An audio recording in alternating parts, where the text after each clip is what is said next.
Alright. I think I'm going for this map.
Could have sworn I had this saved though.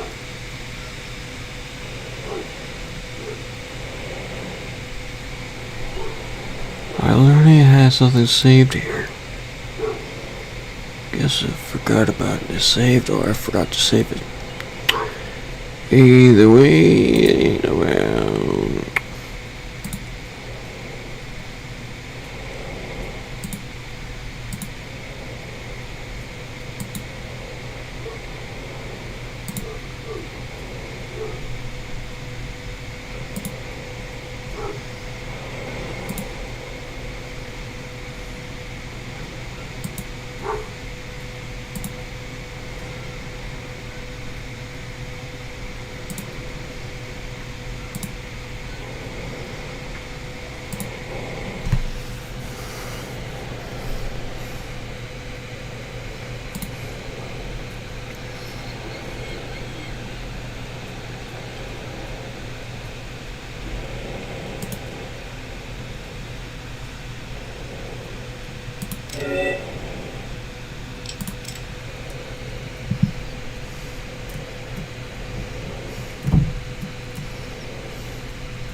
I'll just start moonwalking over here.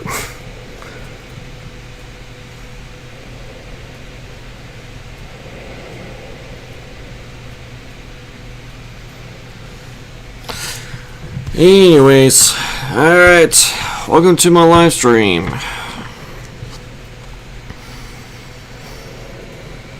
Alright, time to do 5 pages. Keyword, try.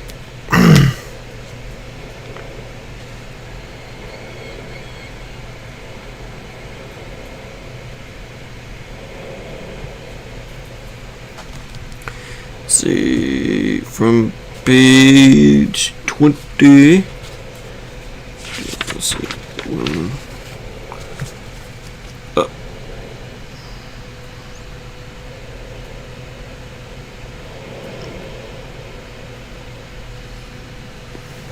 Let's see.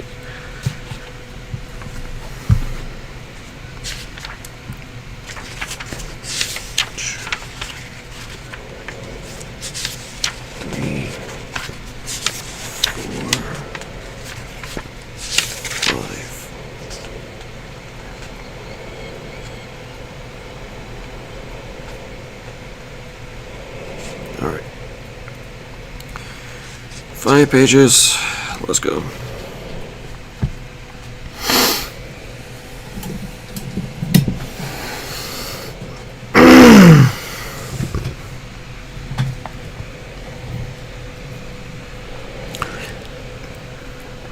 Jacob meets Esau.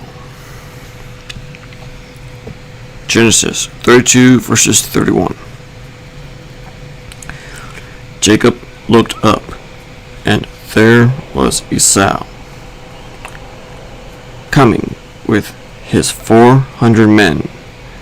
So he divided the children among Leah, Rachel, and the 2 maidservants. He put the maidservants and their children in front, Leah and her children next, and Rachel and Joseph in the rear. He himself went on ahead and bowed down to the ground 7 times as he approached his brother. But Esau ran to meet Jacob and embraced him. He threw his arms around his neck and kissed him, and they wept. Then Esau looked up and saw the woman and children. "Who are these with you?" he asked. Jacob answered, "They are the children God has graciously given your servant." Then the maidservants and their children approached and bowed down. Next, Leah and her children came and bowed down. Last of all came Joseph and Rachel, and they too bowed down. Esau asked, "What do you mean by all these droves I meet?" "To find favor in your eyes, my lord," he said. But Esau said, "I already have plenty, my brother. Keep what you have for yourself." "No, please," said Jacob. "If I have found favor in your eyes, accept this gift from me. For to see your face is like seeing the face of God. Now that you have received me favorably, please accept the present that was brought to you, for God has been gracious to me, and I have all I need." And because Jacob insisted, Esau accepted it. Then Esau said, "Let us be on our way. I'll accompany you." But Jacob said to him, "My Lord knows that the children are tender, and that I must care for the ewes and cows that are nursing their young. If they are driven hard just one day, all the animals will die. So let my Lord go on ahead of his servant, while I move along slowly at the pace of the droves before me, and that of the children, until I come to my lord in Seir." Esau said, "Then let me leave some of my men with you." "But why do that?" Jacob asked. "Just let me find favor in the eyes of my lord."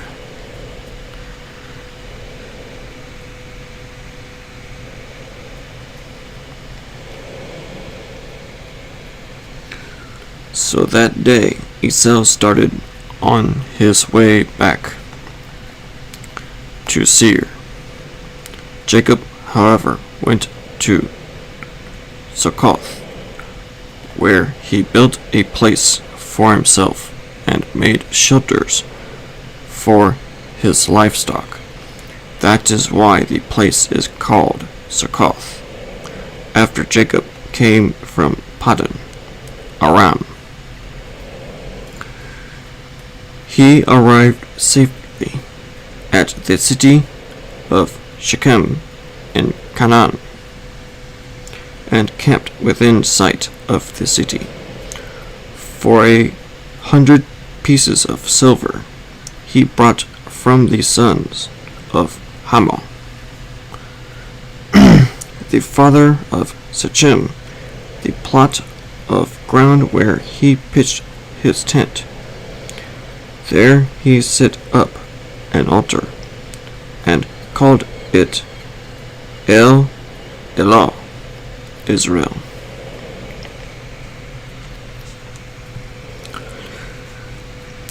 Dinah and the Shechemites.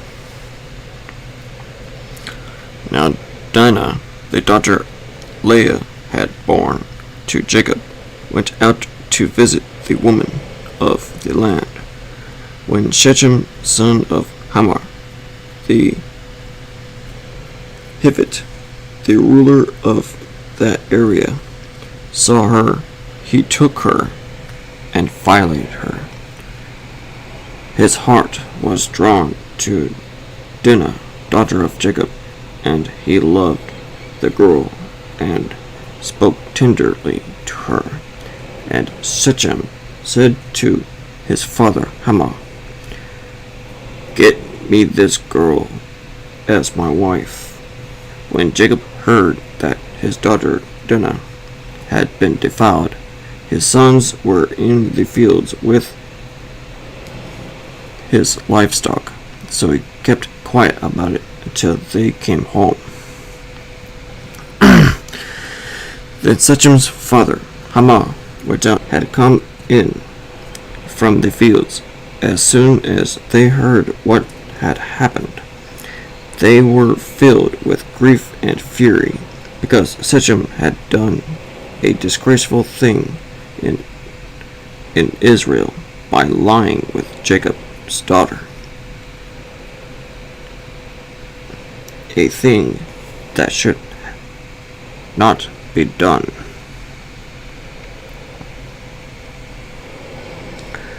But Hamor said to them, "My son Shechem has his heart set on your daughter.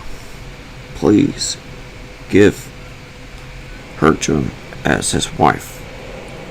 Intermarry with us. Give us your daughters, and take our daughters for yourselves. You can settle among us. The land is open to you. Live in it, trade in it, and acquire property in it." Then Shechem said to Dinah's father and brothers, "Let me find favor in your eyes, and I will give you whatever you ask. Make the prince for the bride, and the gift I am to bring as great as you like, and I'll pay whatever you ask me. Only give me the girl as my wife." Because their sister Dinah had been defiled, Jacob's sons replied deceitfully as they spoke to Shechem and his father Hamor. They said to them, "We can't do such a thing. We can't give our sister to a man who is not circumcised. That would be a disgrace to us.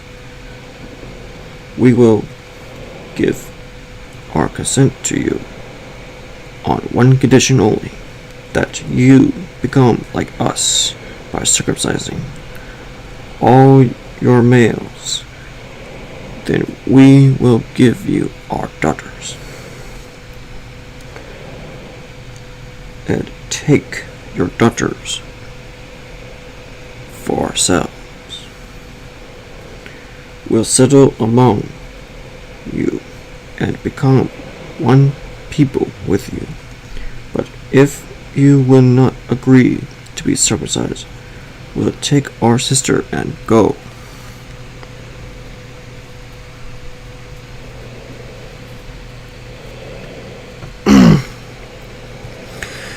Their proposals seemed good to Hammer and his son Sechem. The young man lost no time in doing what they said, because he was delighted with Jacob's daughter.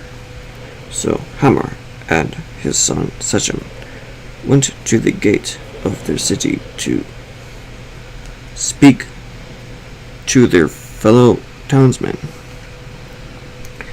These men are friendly toward us, they said. Let them live in our land and trade in it. The land has plenty of room for them.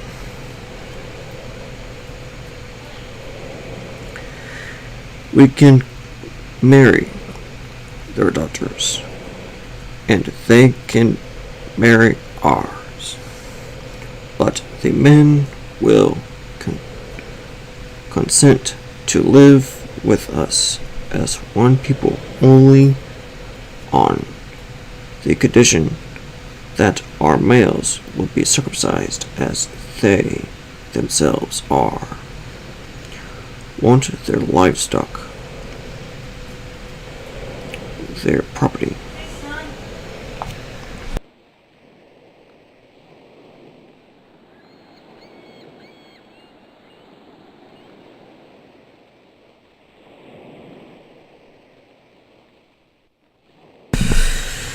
Alright. Shit. Here it is.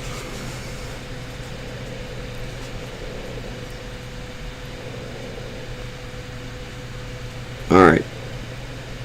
I lost track. Shit. Alright.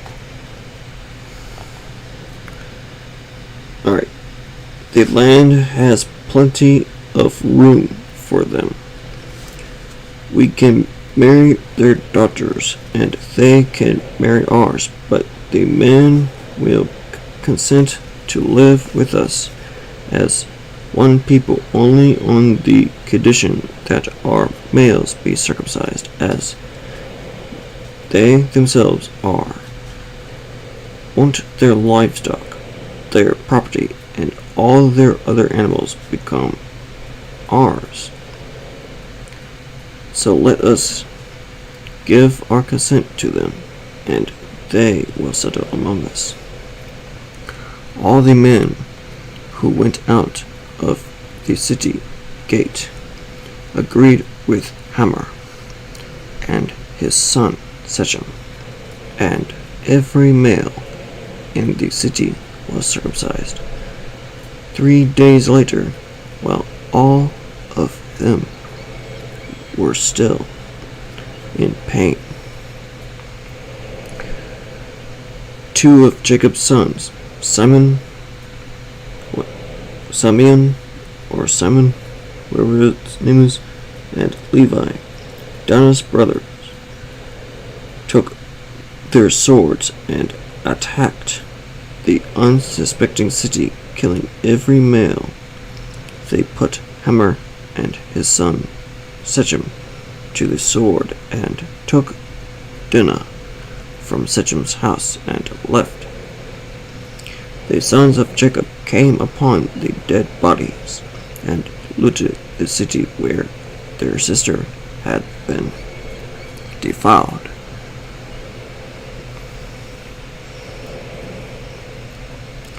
They seized their flocks and herds and donkeys and everything else of theirs in the city, and out in the fields they carried off all their wealth and all their women and children taking as plunder everything in the houses. Then Jacob said to Simon and Levi, "You have brought trouble on me by making me a stench to the Canaanites and Perizzites, the people living in this land. We are few in number, and if they join forces against me and attack me, I and my household will be destroyed." But they replied, "Should he have treated our sister like a prostitute?"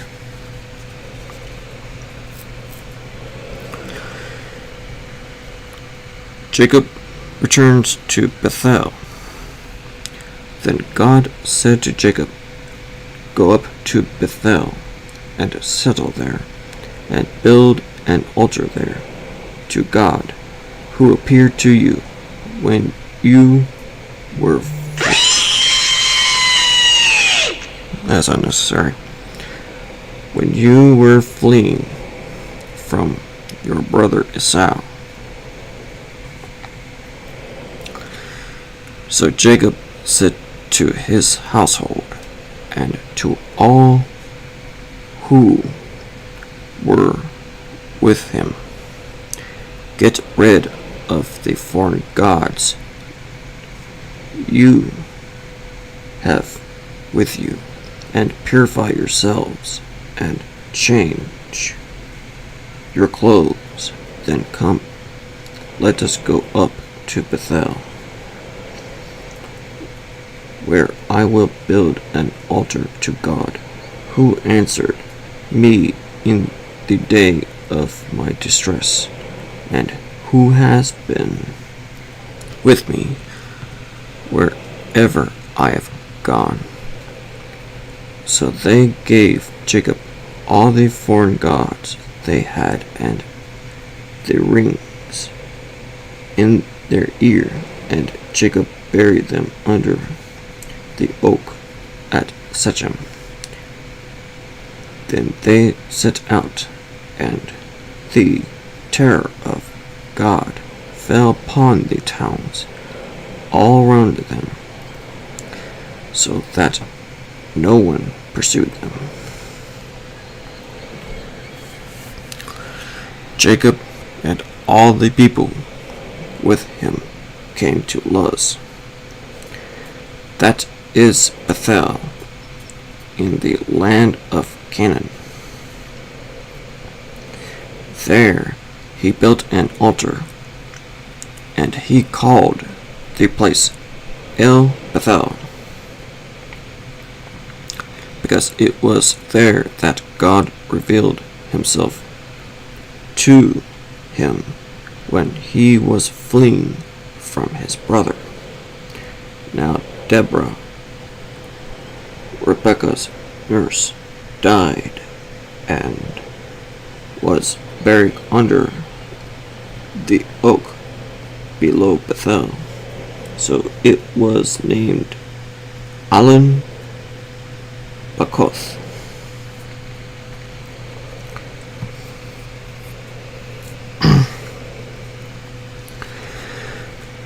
After Jacob returned from Paddan Aram, God appeared to him again and blessed him.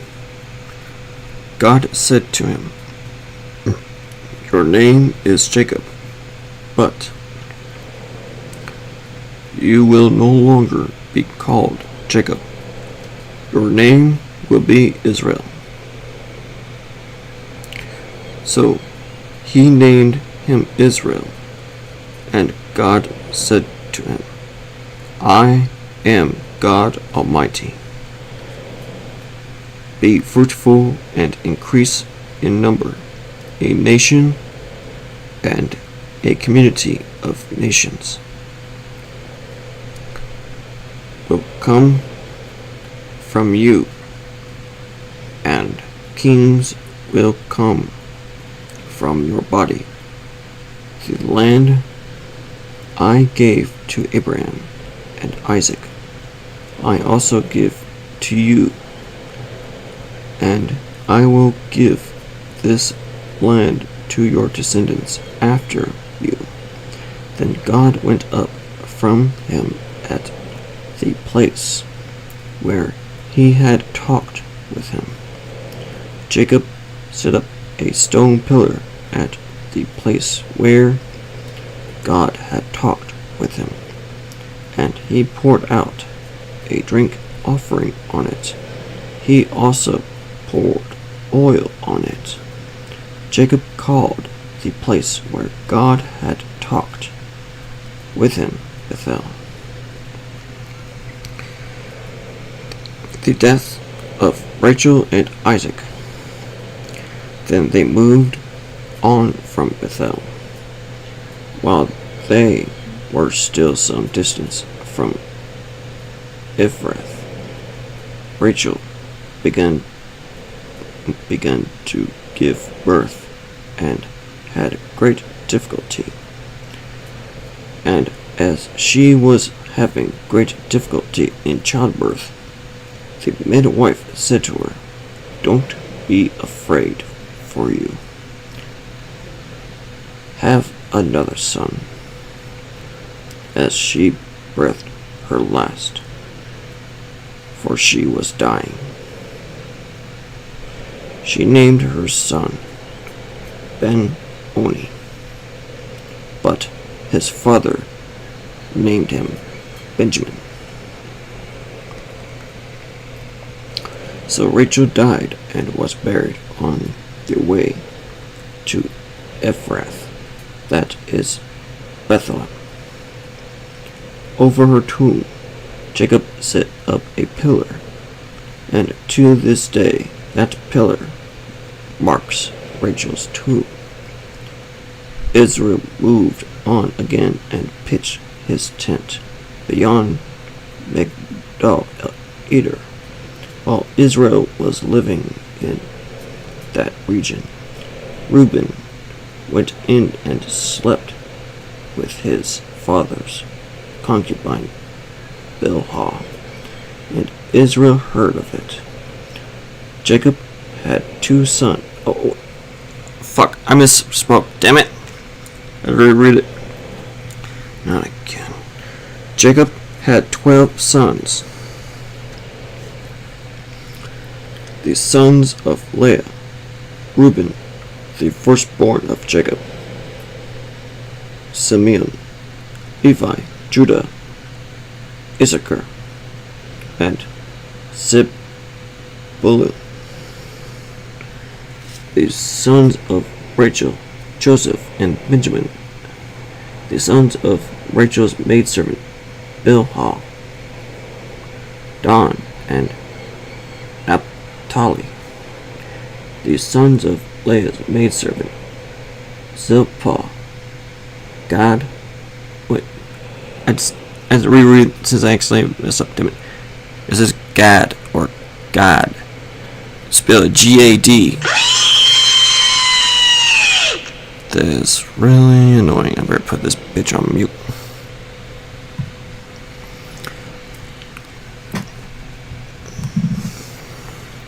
It was the sons of Leah maidservant: Zilpah, Gad, G-A-D, and Asher. I think that's how it's pronounced.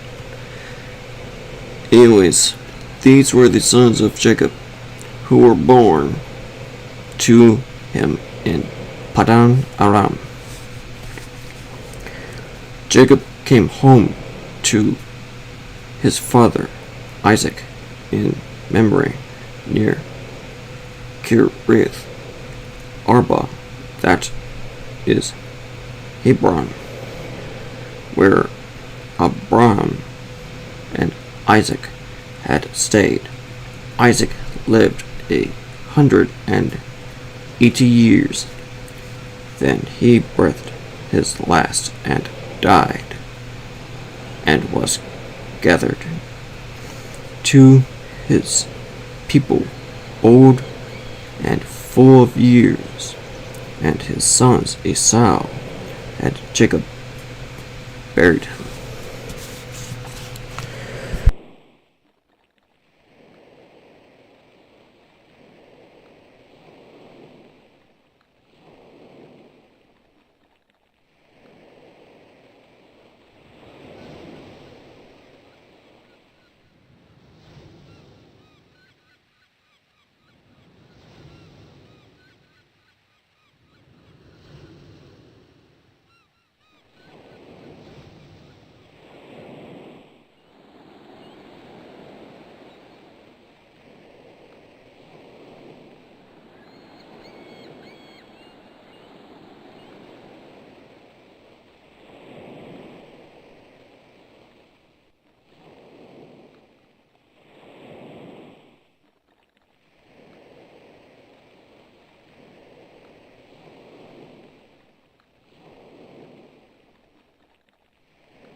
Esau's descendants.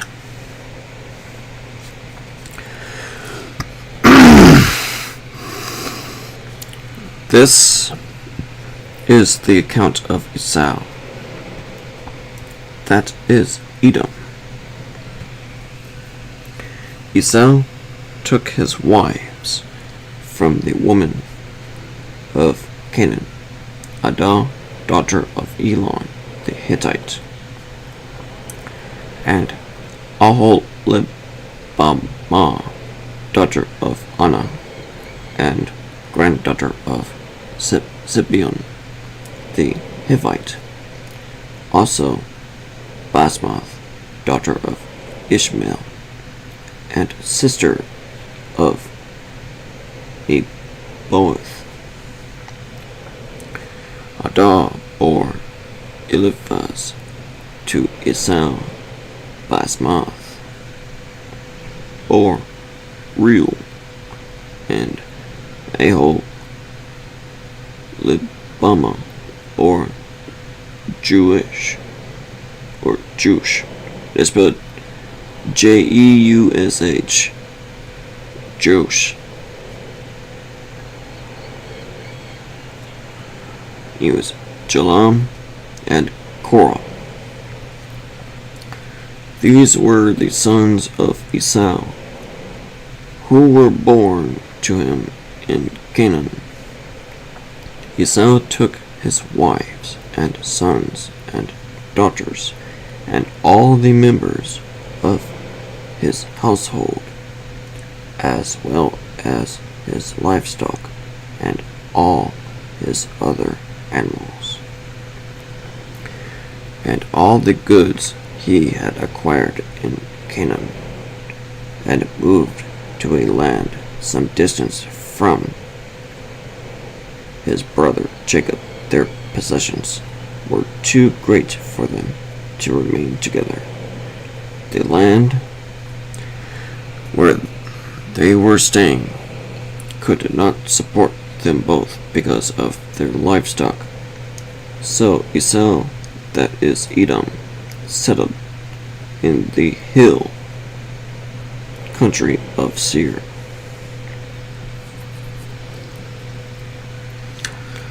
This is the account of Esau, the father of the Edomites in the hill country of Seir. These are the names of Esau's sons. Eliphaz, the son of Esau's wife, Adah, and Reuel, the son of Esau's wife, Basmath.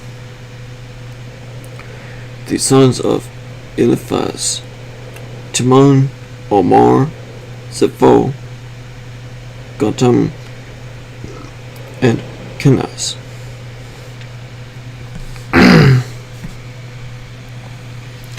Esau's son Eliphaz also had a concubine named Timnah,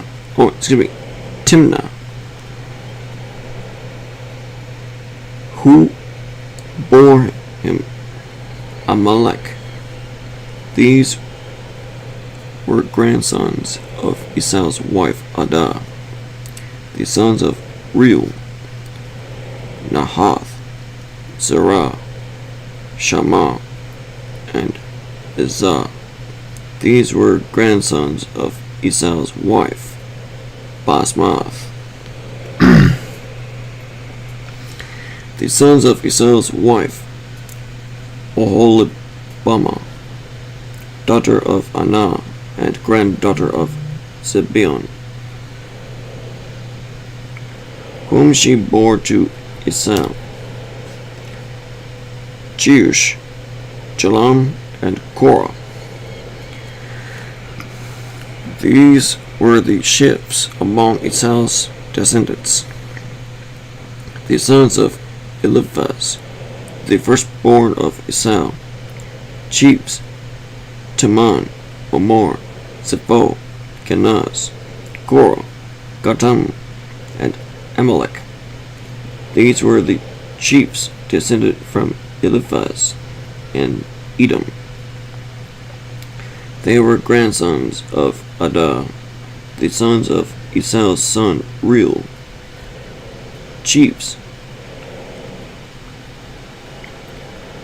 Nahath, Serah, Shammah, and Mizah. These were the chiefs.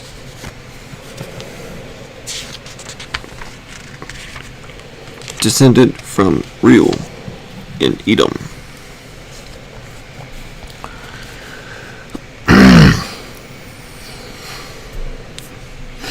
Page 22. They were grandsons of Esau's wife, Basmath.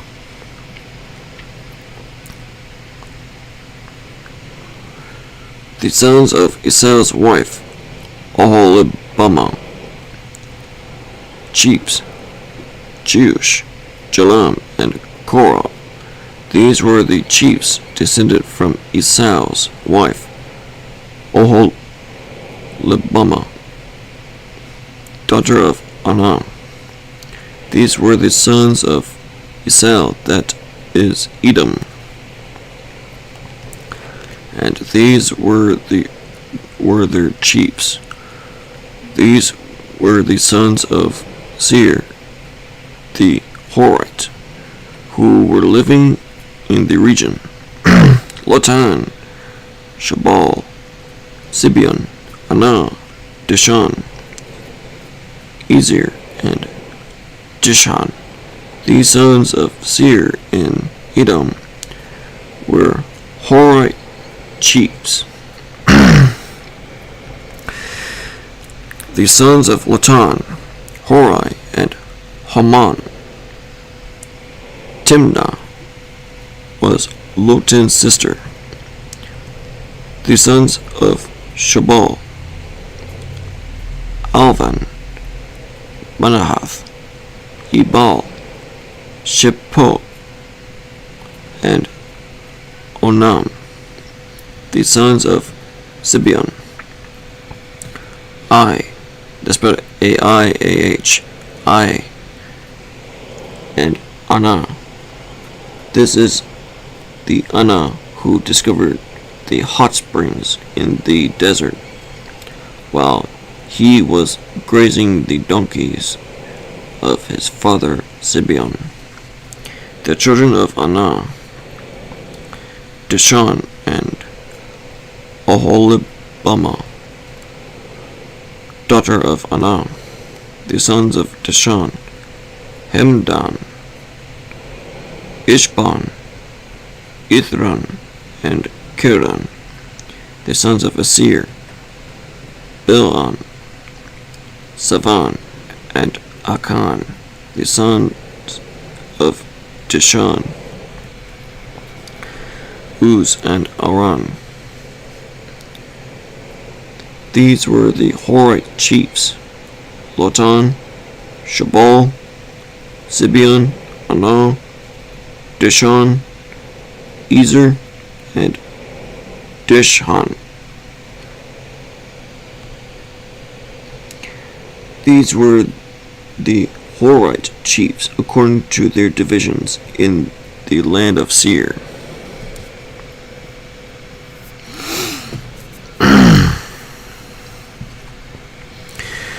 The ruler of Edom. These were the kings who reigned in Edom before any Israelite king reigned. Bela, son of Beor, became king of Edom.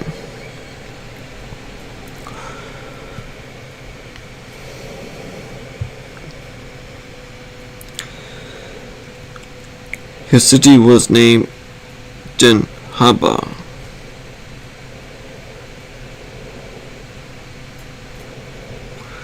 When Bela died, Jobab, son of Serah from Bozrah, succeeded him as king. When Jobab died, Husham from the land of the Timonites succeeded him as king. When Husham died, Hadad, son of Badad, who defeated Midian in the country of Moab, succeeded him as king. His city was named Avith. When Hadad died, Samlah from Masrekah succeeded him as king. When Samlah died, Shaul from Rehoboth on the river succeeded him as king. When Shaul died, Baal-Hanan, son of Achbor, succeeded him as king. When Baal-Hanan, son of Achbor, died, Hadad succeeded him as king. His city was named Pau, and his wife's name was Mehetabel, daughter of Matred, the daughter of Mizab.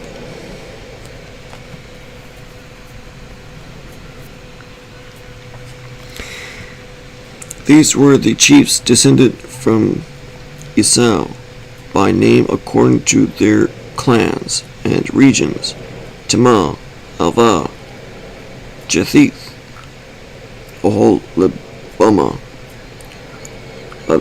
Elah, Penon, Kenaz, Taman, Bibzar, Magdal, and Aram.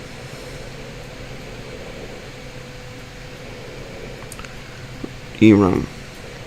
I think it's I-R-A-M. Iram. Or Aram. Anyways, these were the chiefs of Edom, according to their settlements in the land they occupied. This was Esau, the father of the Edomites.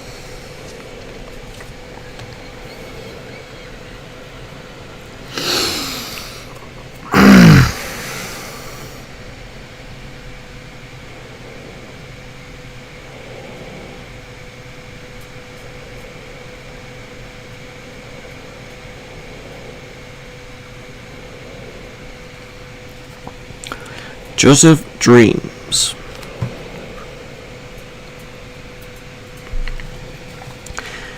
Jacob lived in the land where his father had stayed the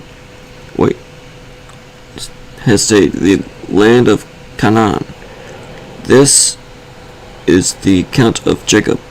Joseph, a young man of 17, was tending the flocks with his brothers, the sons of Bilhah and the sons of Zepal, his father's wives. He brought their father a bad report about them.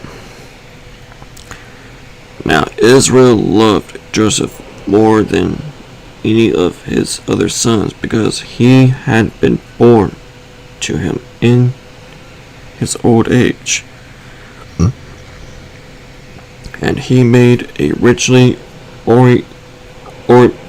ornamented robe for him. When his brothers saw that their father loved him more than any of them, they hated him and could not speak a kind word to him. Joseph had a dream, and when he told it to his brothers, they hated him all the more. He said to them, "Listen to this dream I had. We were binding sheaves of grain out in the field when suddenly my sheaf rose and stood upright, and my sheaf rose and stood upright, while your sheaves gathered around mine and bowed down to it." His brothers said to him, "Do you intend to reign over us? will you actually rule over us? And they hated him all the more because of his dream and what he had said. Then he had another dream, and he told it to his brothers. Listen, he said, I had another dream, and this time the sun and moon and 11 stars were bowing down to me. When he told his father as well as his brothers, his father rebuked him and said, What is this dream you had? Will your mother and I and your brothers actually come and bow down to the ground before you? His brothers were jealous of him, but his father kept the matter in mind. Joseph saw it by his brothers. Now his brothers had gone to graze their father's flock near Shechem, and Israel said to Joseph, As you know, your brothers are grazing the flocks near Shechem. Come, I am going to send you to them. Farewell, he replied. So he said to him, Go and see if all is well with your brothers and with the flocks, and bring word back to me. Then he sent him off from the valley of Hebron. I had to reread this one. Then he sent him off from the valley of Hebron. It was when Joseph arrived at Shechem, a man found him wandering around in the fields and asked him, What are you looking for? He replied, I'm looking for my brothers. Can you tell me where they are grazing their flocks? They have moved on from here, the man answered. I heard them say. Really? A fucking pop-up causing me. What a piece of shit. Anyways. Here comes that dreamer. They said to each other, Come now. Let's kill him and throw him into one of these cisterns and say that a ferocious animal devoured him. Then we'll see what comes of his dreams. When Reuben heard this, he tried to rescue him from their hands. Let's not take his life, he said. Don't shed any blood. Throw him into a cistern here in the desert, but don't lay a hand on him. Reuben said this to rescue him from them and take him back to his father. So when Joseph came to his brothers, they stripped him of his robe, the richly ornamented robe he was wearing, and they took him and threw him into the cistern. Now the cistern was empty. There was no water in it. As they sat down to eat their meal, they looked up and saw a caravan of gang.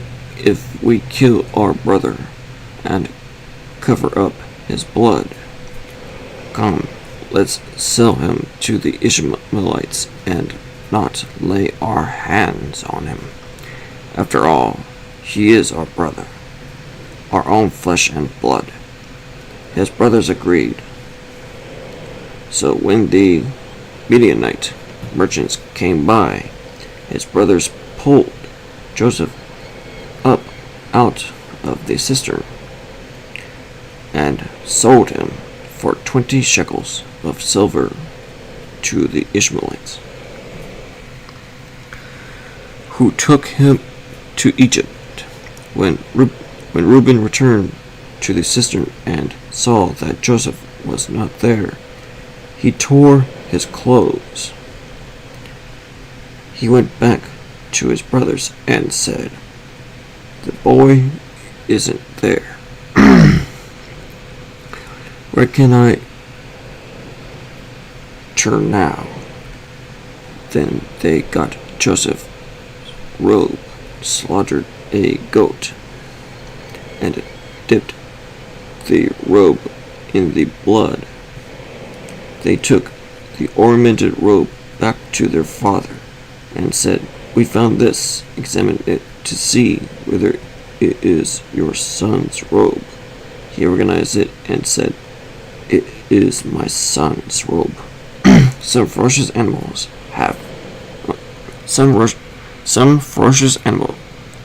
has devoured him. Joseph has surely been torn to pieces. Then Jacob tore his clothes, put on sackcloth, and mourned for his son many days. All his sons and daughters came to comfort him, but he refused to be comforted. "No," he said, "in mourning will I go down to the grave to my son." So his father wept for him.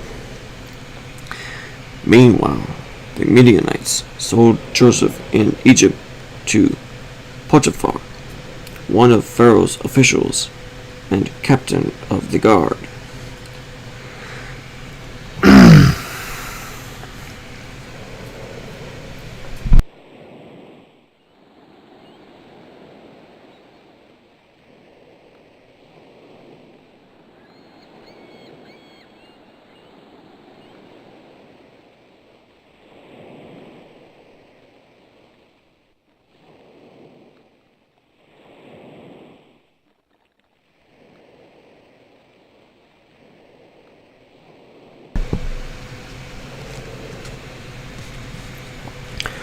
Judah and Tamar. At that time, Judah left his brothers and went down to stay with a man of Adullam named Hira. There Judah met the daughter of a Canaanite man named Shua. He married her and lay with her. She became pregnant and gave birth to a son, who was named She conceived again and gave birth to a son, named him Onan.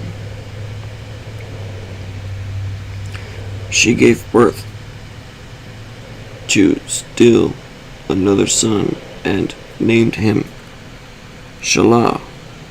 It was at Kezib that she gave birth to him.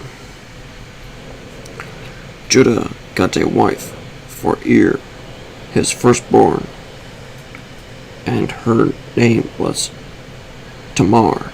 But Judah's firstborn, was wicked in the Lord's sight, so the Lord put him to death.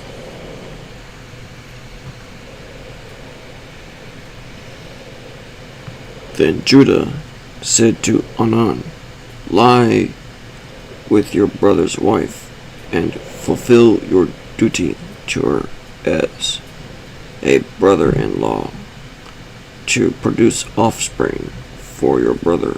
But Onan knew that the offspring would not be his, so whenever he lay with his brother's wife, he spilled his semen on the ground to keep from producing offspring for his brother. What he did was wicked in the Lord's sight, so he put him to death also. Judah then said to his daughter-in-law, Tamar, live as a widow in your father's house until my son Shelah grows up, for he thought he may die too, just like his brothers. So Tamar went to live in her father's house. After a long time, Judah's wife, the daughter of Shua, died. When Judah had recovered from his grief, he went up to Timnah to the men were shearing his sheep, and his friend Hira the Adulamite went with him.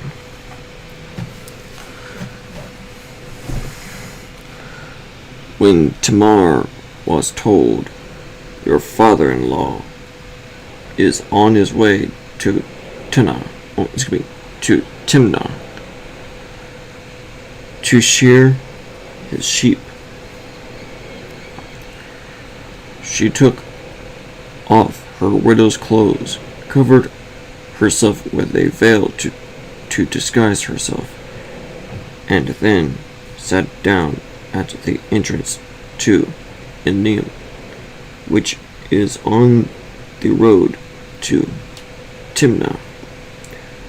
For she saw that though Shelah had now grown up, she had not been given to him as his wife. When Judah saw her, he thought she was a prostitute, for she had covered her face, not realizing that she was his daughter-in-law.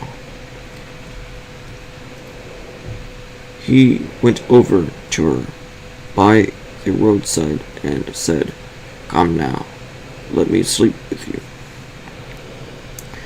"And what will you give me to sleep with you?" she asked. "I'll send you a young goat from my flock," he said. "Will you give me something as a pledge until you send it?" she asked. He said, "What pledge should I give you?" "Your seal and its cord and the staff in your hand," she answered. So he gave them to her and slept with her, and she became pregnant by him. After she left, she took off her veil and put on her widow's clothes again. Meanwhile, Judah sent the young goat by his friend the Adulamite in order to get his pledge back from the woman, but he did not find her. He asked the men who lived there, "Where's the shrine prostitute who was beside the road at Enam?" At Enyam. "There hasn't been any shrine prostitute here," they said. So he went back to Judah and said, I didn't find her." Besides, the men who lived there said, "There hasn't been any shrine prostitute here." Then Judah said, "Let her keep what she has, or we will become a laughingstock. After all, I did send her this young goat, but you didn't find her." About 3 months later, Judah was told, "Your daughter-in-law, Tamar, is guilty of prostitution, and as a result, she is now pregnant." Judah said, "Bring her out and have her burned to death."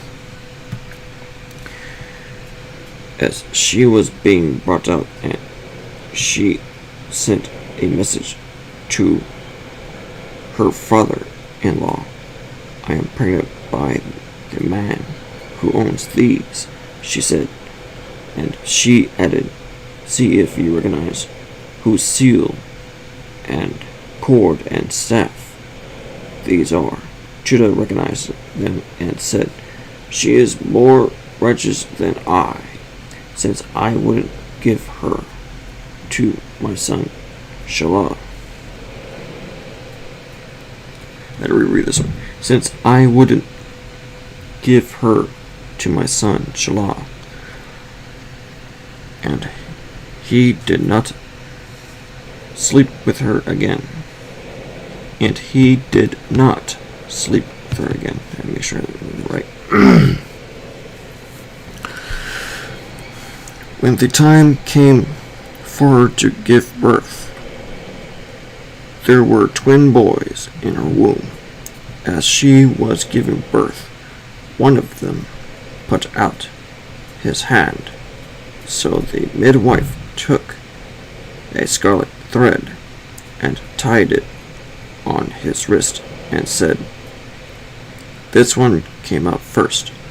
But when he drew back his hand, his brother came out, and she said, "So this is how you have broken out." And he was named Perez.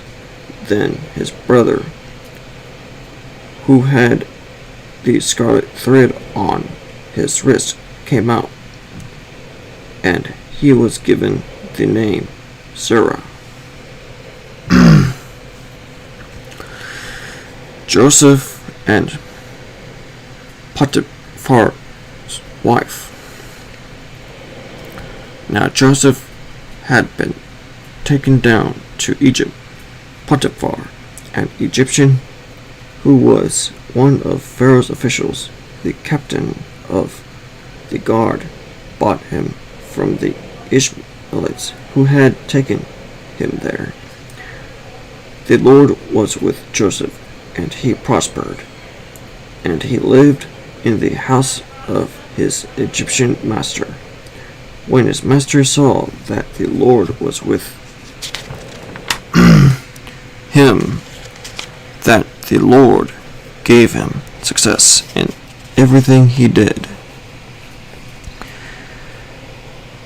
Joseph found favor in his eyes and became his attendant. Potiphar put him in charge of his household, and he entrusted to his care everything he owned. From the time he put him in charge of his household and of all that he owned, the Lord blessed the household of the Egyptian because of Joseph. The blessing of the Lord was on everything Potiphar had, both in the house and in the field. So he lived in Joseph's care. Everything he had with Joseph in charge, he did not concern himself with anything except the food he ate. Now Joseph was well built and handsome, and after a while his master's wife took notice of Joseph and said, "Come to bed with me." But he refused. With me in charge, he told her, "My master does not concern himself with anything in the house. Anything he owns, he has entrusted to my care. No one is greater in this house than I am. My master has withheld nothing from me except you, because you are his wife. How then could I do such a wicked thing and sin against God And thou, she spoke to Joseph. Day after day, he refused to go to bed with her or even be with her. One day he went into the house to attend his duties, and none of the household servants was inside. She caught him by his cloak and said, "Come to bed with me." But he left his cloak in her hand and ran out of the house. When she saw that he had left his cloak in her hand and had run out of the house, she called her household servants. "Look," she said to them, "this Hebrew has been brought to us to make sport of us. He came in here to sleep with me, but I screamed. When he heard me scream for help, he left his cloak beside me and ran out of the house." She kept his cloak beside her until his master came home. Then she told him this story: "That Hebrew slave you brought us came to me to make sport of me, but as soon as I screamed for help, he left his cloak beside me and ran out of the house." When his master heard the story, his wife told him, saying, "This is how your slave treated me." He burned with anger. Joseph's master took him and put him in prison, the place where the king's prisoners were confined. But while Joseph was there in prison, the Lord was with him. He showed him kindness and granted him favor in the eyes of the prison warden. So the warden put Joseph in charge of all those held in the prison, and he was made responsible for all that was done there. The warden paid no attention to anything under Joseph's care, because the Lord was with Joseph and gave him success in whatever he did.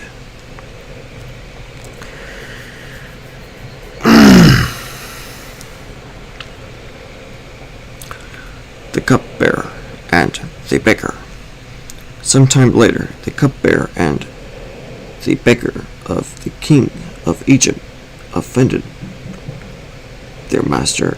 The king of Egypt, Pharaoh, was angry with his two officials, the chief cupbearer and the chief baker, and put them in custody in the house of the captain of the guard.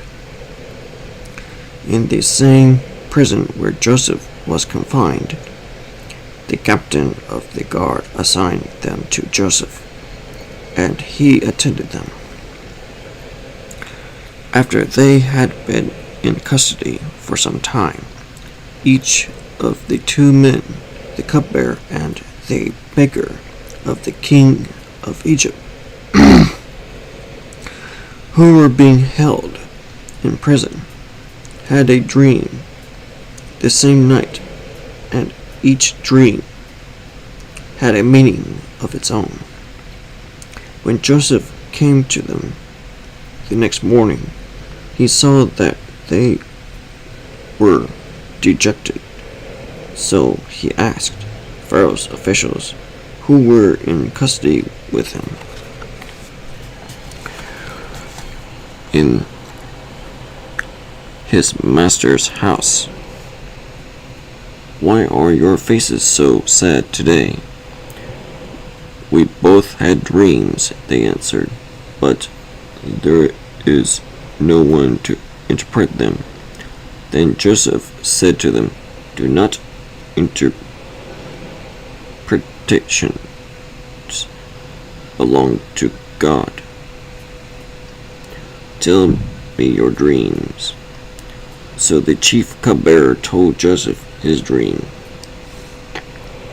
He said to him, in my dream I saw a vine in front of me, and on the vine were 3 branches. As soon as it budded, it blossomed, and its cluster ripened into grapes. Pharaoh's cup was in my hand, and I took the grapes, squeezed them into Pharaoh's cup, and put the cup in his hand. This is what it means. Joseph said to him, the 3 branches are 3 days. Within 3 days, Pharaoh will lift up your head and restore you to your position. And you will put Pharaoh's cup in his hand, just as you used to do when you were his cupbearer. But when all goes well with you, remember me and show me kindness. Mention me to Pharaoh and get me out of this prison, for I was forcibly carried off from the land of the Hebrews, and even here I have done nothing to deserve being put in a dungeon.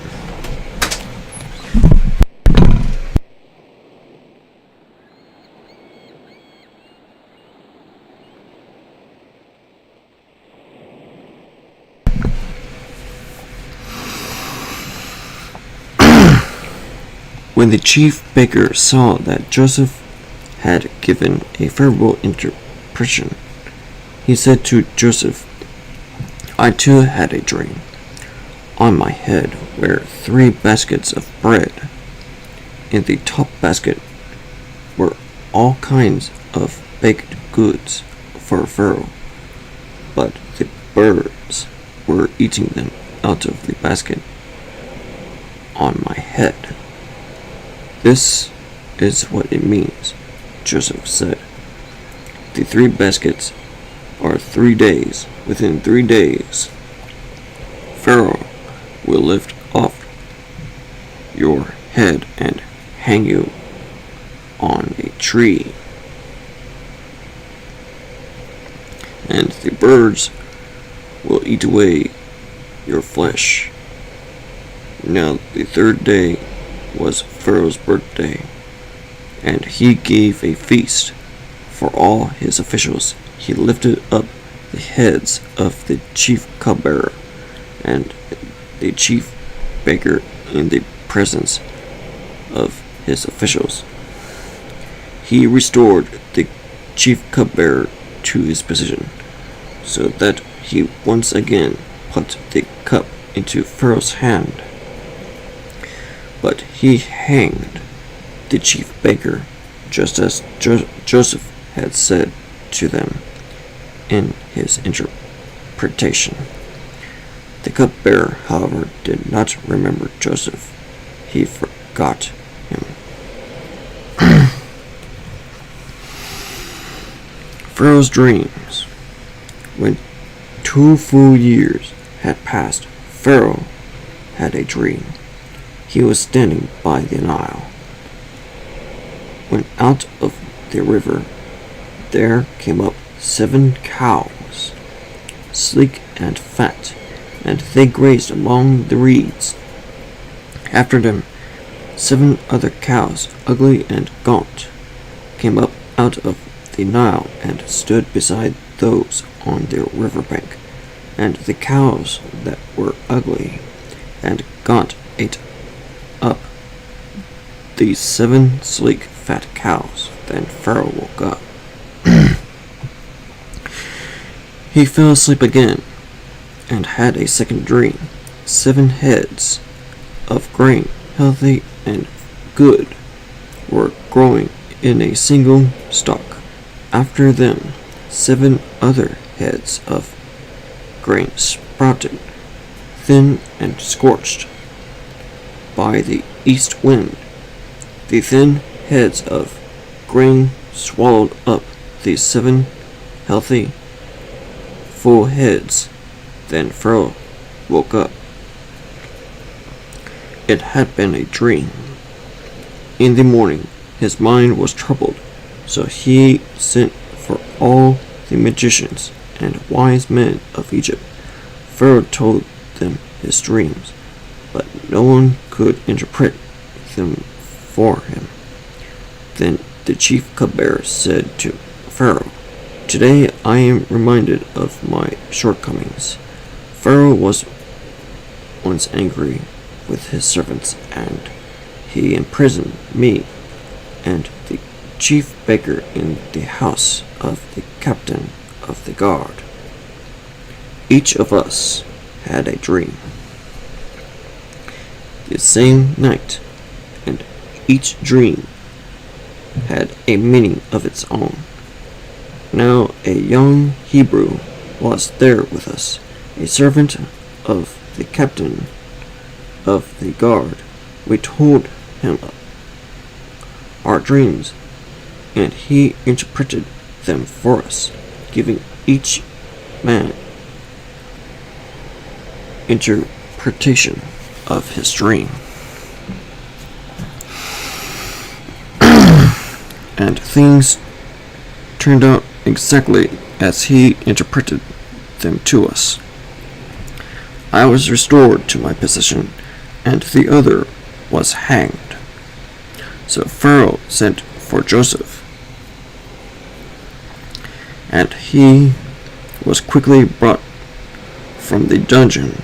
When he had shaved and changed his clothes, he became... Oh, fuck, I messed up, damn it. I had to reread this one. When he had shaved and changed his clothes, he came before Pharaoh. That's the one I tried to read. Damn it. Anyways, Pharaoh said to Joseph, "I had a dream, and no one can interpret it, but I have heard it said of you that when you hear a dream, you can interpret it." "I cannot do it," Joseph said to... "I cannot do it," Joseph replied to Pharaoh, "but God will give Pharaoh the answer he desires." Then Pharaoh said to Joseph, "In my dream, I was standing on the bank of the Nile, when out of the river there came up 7 cows, fat and sleek, and they grazed among the reeds. After them 7 other cows came up, scrawny and very ugly and lean. I have never seen such ugly cows in all the land of Egypt. The lean, ugly cows ate up the 7 fat cows that came up first. But even after they ate them, no one could tell that they had done, so they looked just as ugly as before. Then I woke up. In my dreams, I also saw 7 heads of grain, full and good, growing on a single stalk. After them 7 other heads sprouted with... Oh, I reread this one. 7 other heads sprouted, withered, and thin, and scorched by the east wind. The thin heads of grain swallowed up the 7 good heads. I told this to the magicians, but none could explain it to me." Then Joseph said to Pharaoh, "The dreams of Pharaoh are one and the same. God has revealed to Pharaoh what he is about to do. The 7 good cows are 7 years, and the 7 good heads of grain are 7 years. It is one and the same dream. The 7 lean, ugly cows that came up afterward are 7 years, and so are the 7 worthless heads of grain scorched by the east wind. They are 7 years of famine. It is just as I said to Pharaoh. God has shown Pharaoh what he is about to do. 7 years of great abundance are coming throughout the land of Egypt, but 7 years of famine will follow them. Then all the abundance in Egypt will be forgotten, and 7... Oh, damn it! I don't reread this one since I fucking messed up. Damn it! Then all the abundance in Egypt will be forgotten.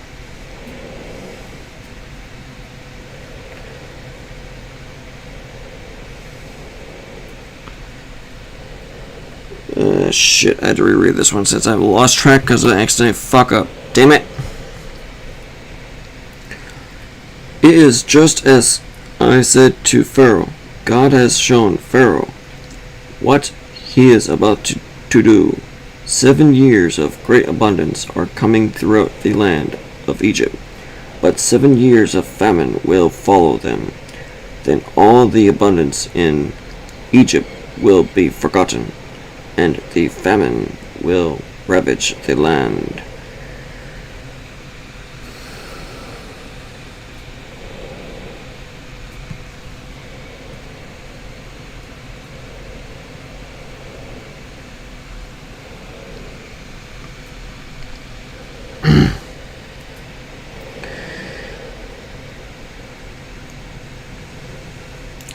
The abundance in the land will not be remembered, because the famine that follows it will be so severe.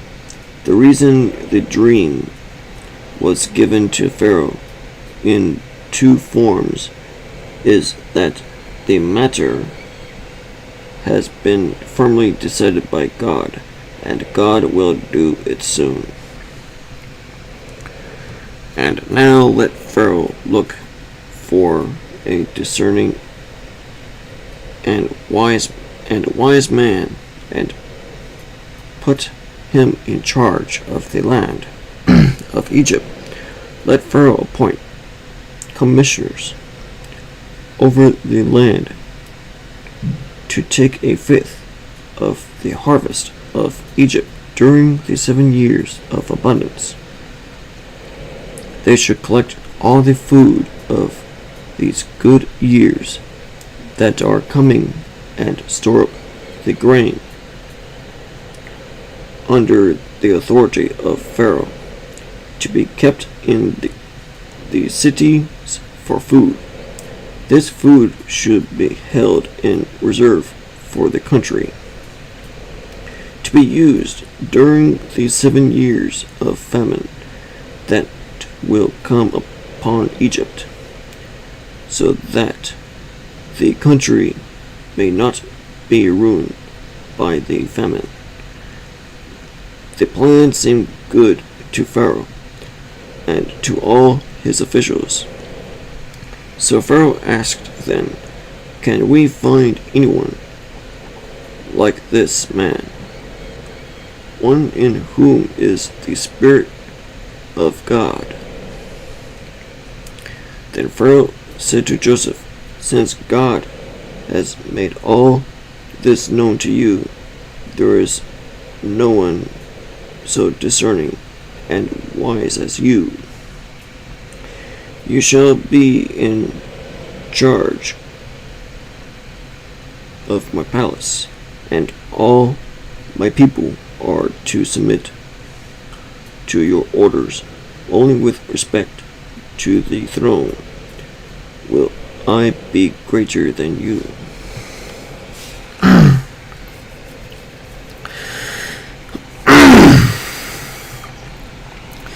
Joseph in charge of Egypt.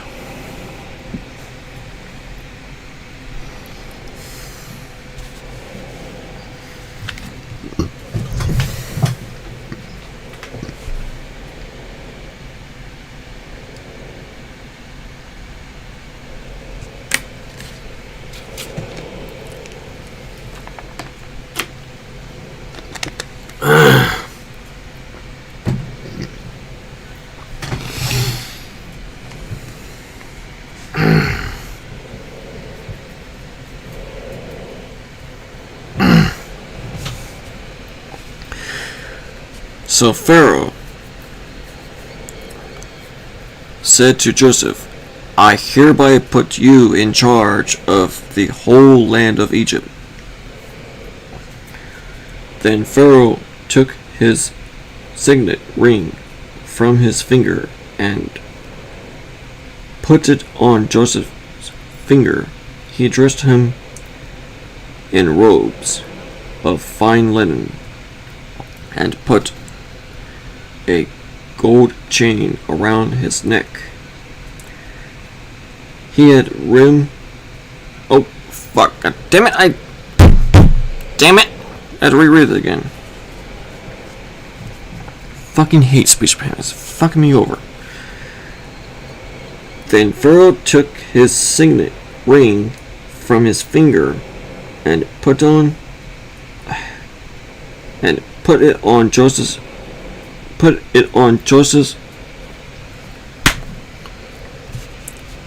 Joseph's finger. He dressed him in robes of fine linen and put a gold chain around his neck. He had him ride in a chariot as his second in command, and men shouted before him, Make way! Thus he put him in charge of the whole land of Egypt. Then Pharaoh said to Joseph, I am Pharaoh, but without your word no one will lift hand or foot in all Egypt.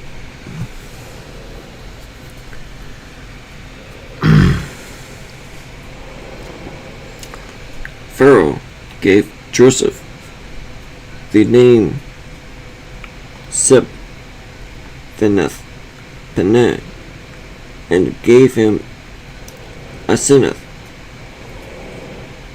daughter of Potiphar,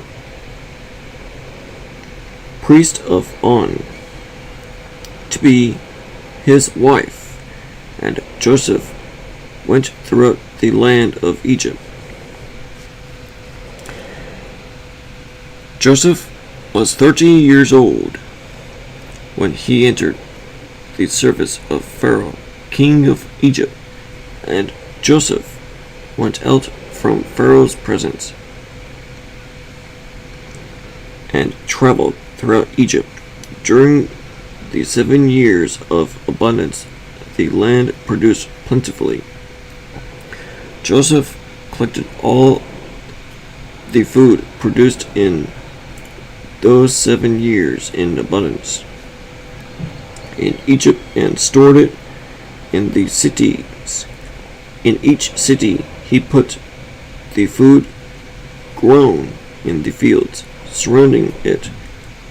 Joseph stored up huge quantities of grain, like the sand of the sea.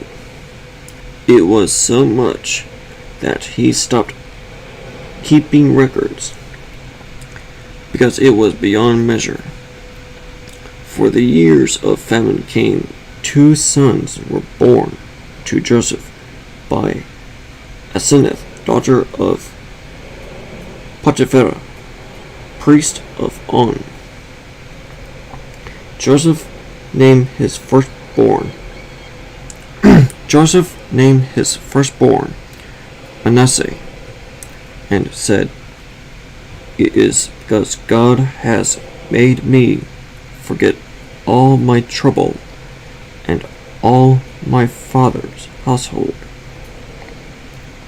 The second son he named Ephraim, and said, "It is because God has made me fruitful in the land of my suffering." The 7 years of abundance in Egypt came to an end, and the 7 years of famine began just as Joseph had said. There was famine in all the other lands, but in the whole land of Egypt there was food. When all Egypt began to feel the famine, the people cried to Pharaoh for food. Then Pharaoh told all the Egyptians, "Go to Joseph and do what he tells you." When the famine had spread over the whole country, Joseph opened the storehouses and sold grain to the Egyptians.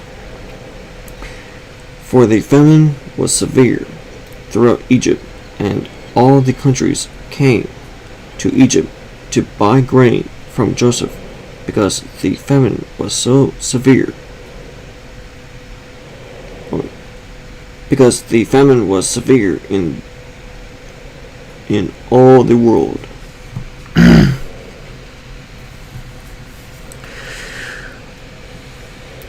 Joseph's brothers go to Egypt. When Jacob learned that there was grain in Egypt, he said to his sons, "Why do you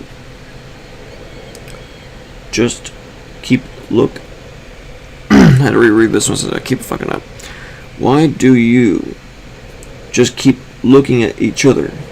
He continued, "I have heard that there is grain in Egypt. Go down there and buy some for us, so that we may live and not die." Then 10 of Joseph's brothers went down. Joseph's brothers went down to buy grain from Egypt, but Jacob did not send Benjamin, Joseph's brother, with the others, because he was afraid that harm might come to him. So Israel's sons were among those who went to buy grain, for the famine was in the land of Canaan also.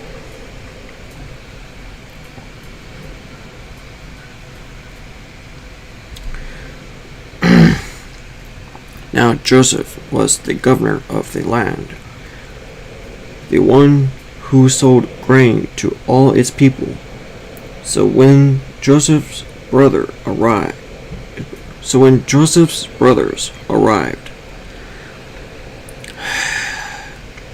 they bowed down to him with their faces to the ground. As soon as Joseph saw his brothers, he recognized them, but he pretended to be a stranger and spoke harshly to them. "Where do you come from?" he asked. "From the land of Canaan," they replied, "to buy food."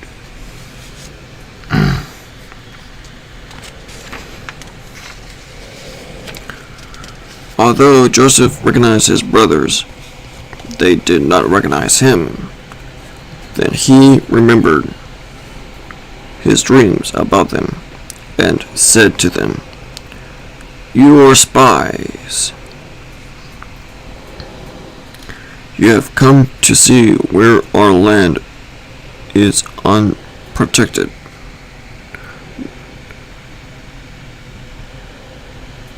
No, my lord," they answered. Your servants have come to buy food. We are all the sons of one man. Your servants are honest men, not spies. No, he said to them, you have come to see where our land is unprotected. But they replied, your servants, we're 12 brothers, the sons of one man, who lives in the land of Canaan. The youngest is now with our father, and one is no more. Joseph said to them, it is just as I told you. You are spies, and this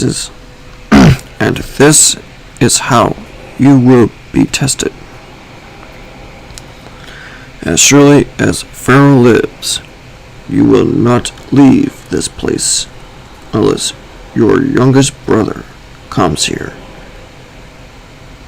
Send one of your number to get your brother. The rest of you will be kept in prison, so that your words may be tested to see if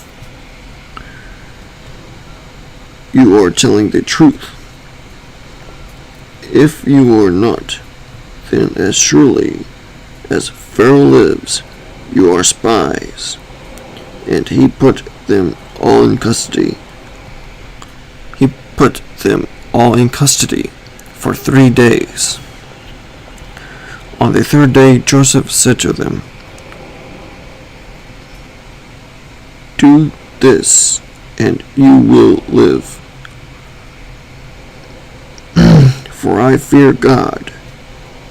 If you are honest men, let one of your brothers stay here in prison, while the rest of you go and take grain back for your starving households. But you must bring your youngest brother to me, so that your words may be verified, and that you may not die.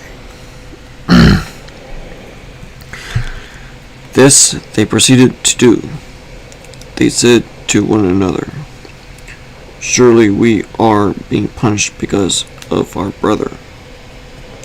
We saw how distressed he was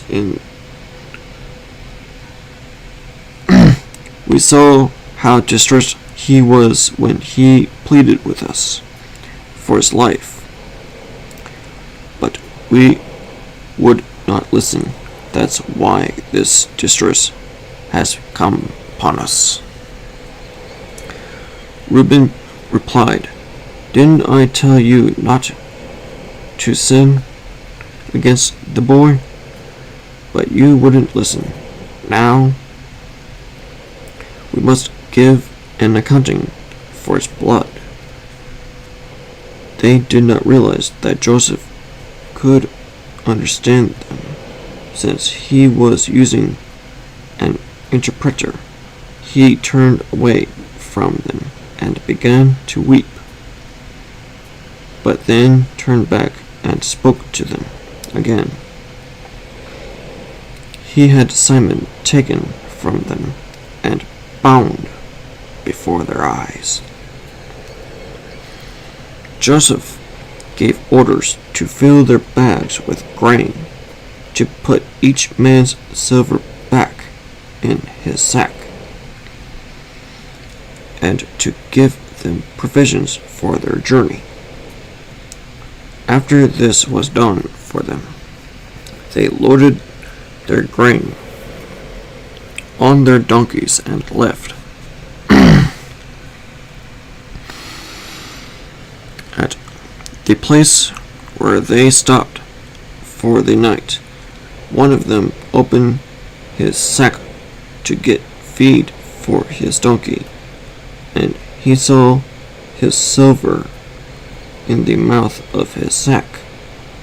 My silver has been returned. He said to his brothers, Here it is in my sack. Their hearts sank, and they turned to each other trembling and said, What is this that God has done to us? When they came to their father Jacob in the land of Canaan, they told him all that had happened to them. They said, The man who is Lord over the land spoke harshly to us and treated us as though we were spying on the land. But we said to him, We are honest men, we are not spies. We were 12 brothers, sons of one father. One is no more, and the youngest is now with our father in Canaan. Then the man who is Lord over the land said to us, This is how I will know whether you are honest men. Leave one of your brothers here with me, and take food for your starving households, and go. But bring your youngest brother to me, so I will know that you are not spies, but honest men. Then I will give your brother back to you, and you can trade in the land. As they were emptying their sacks, therein each man's sack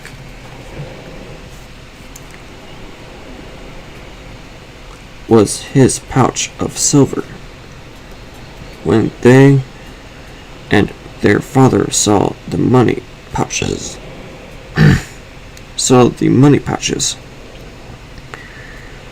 they were frightened. Their father Jacob said to them, You have deprived me of my children. Joseph is no more, and Simeon is no more, and now you want to take Benjamin? Everything is against me. Then Reuben said to his father, You may put both of my sons to death, if I do not bring him back to you. Entrust him to my care, and I will bring him back. But Jacob said, My son will not go down there with you. His brother is dead, and he is the only one left. If harm comes to him on the journey you are taking, you will bring my gray head down to the grave in sorrow.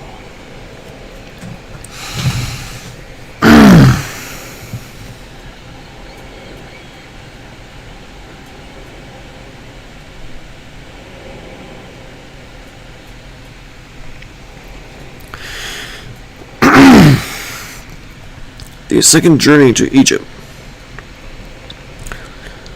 Now the famine was still severe in the land, so when they had eaten all the grain they had brought from Egypt, their father said to them, Go back and buy us a little more food. But Judah said to him, The man warned us solemnly, You will not see my face again unless your brother is with you. If you will send our brother along with us, we will go down and buy food for you. But if you will not send him, we will not go down, because the man said to us, you will not see my face again unless your brother is with you. Israel asked, why do you bring this trouble on me by telling the man you had another brother? They replied, the man questioned us closely about ourselves and our family. Is your father still living?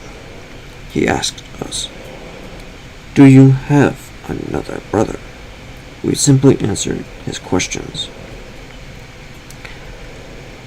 How were we to know? He would say, bring your brother down here. Then Judah said to Israel his father, send the boy along with me, and we will go at once, so that we and you and our children may live and not die. I myself will guarantee his safety. You can hold me personally responsible for him. If I do not bring him back to you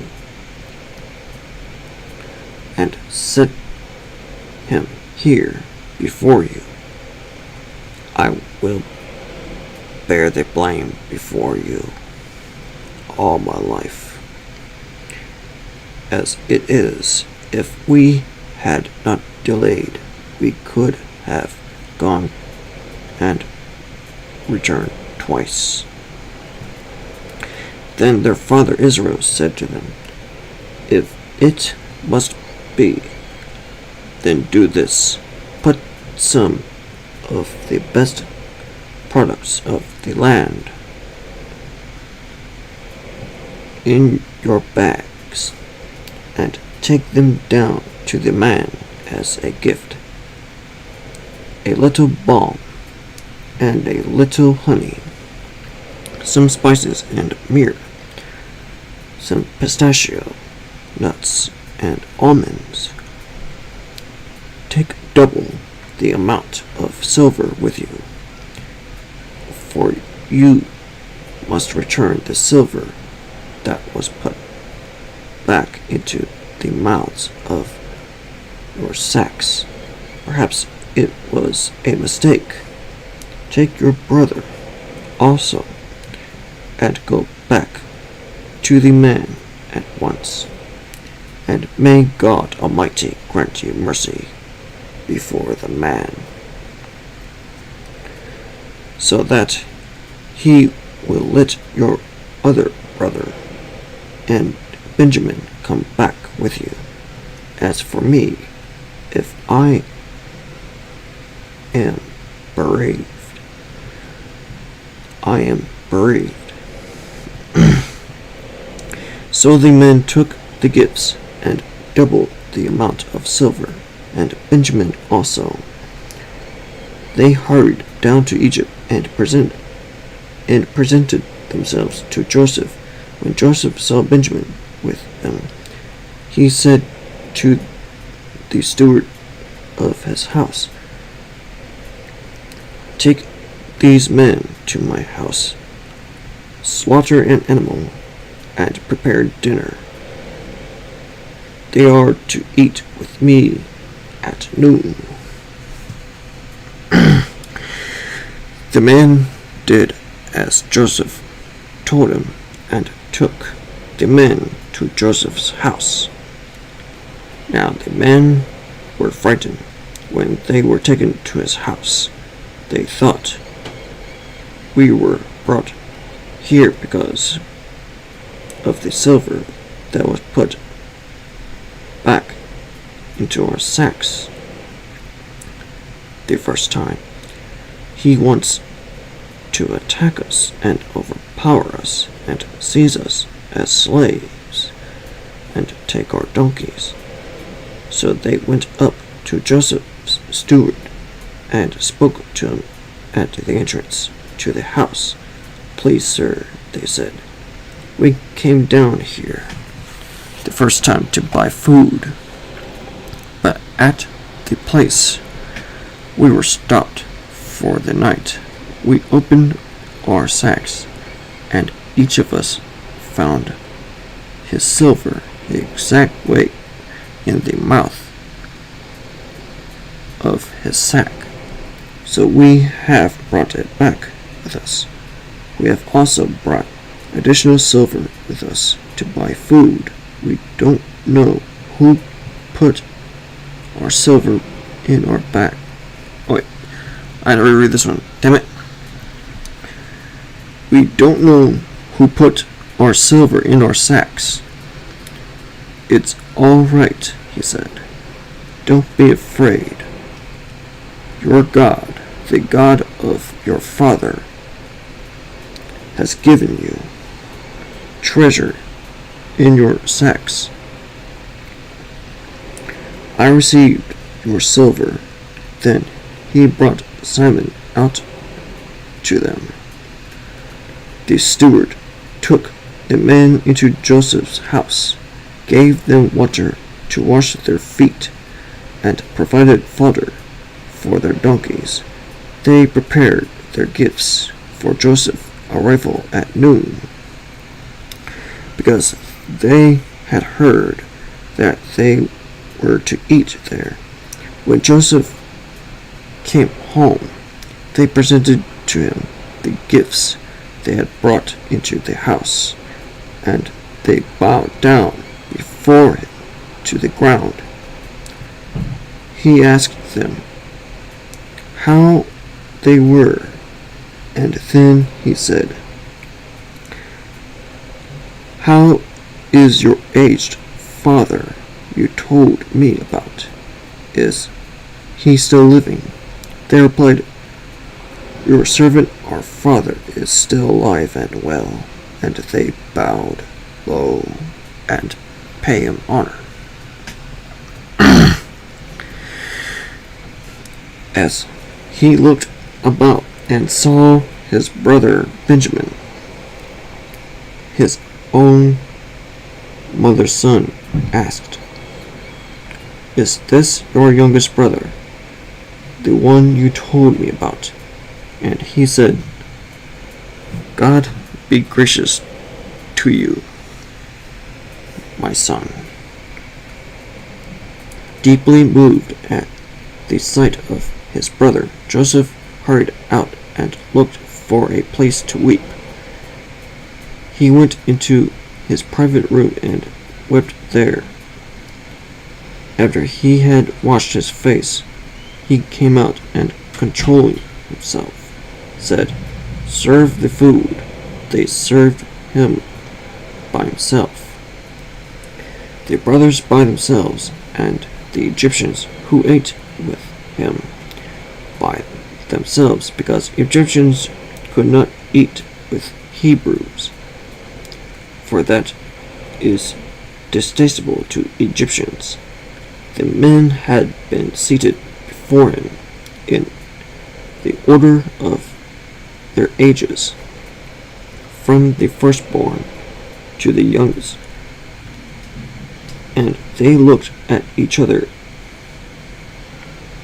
in astonishment when portions were served to them. From Joseph's table, Benjamin's portion was 5 times as much as anyone else's. So they feasted and drank freely with him.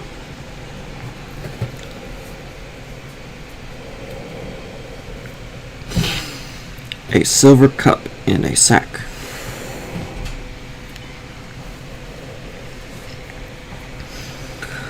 Now Joseph gave these instructions to the steward of his house: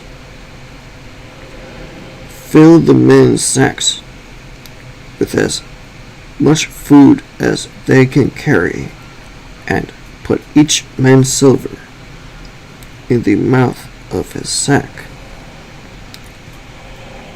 Then put my cup, the silver one, in the mouth of the youngest one's sack, along with the silver for his grain. And he did as Joseph said. As morning dawned, the men were sent on their way with their donkeys. They had not gone far from the city when Joseph said to his steward, "Go after those men at once, and when you catch up with them, say to them, 'Why have you repaid good with evil?'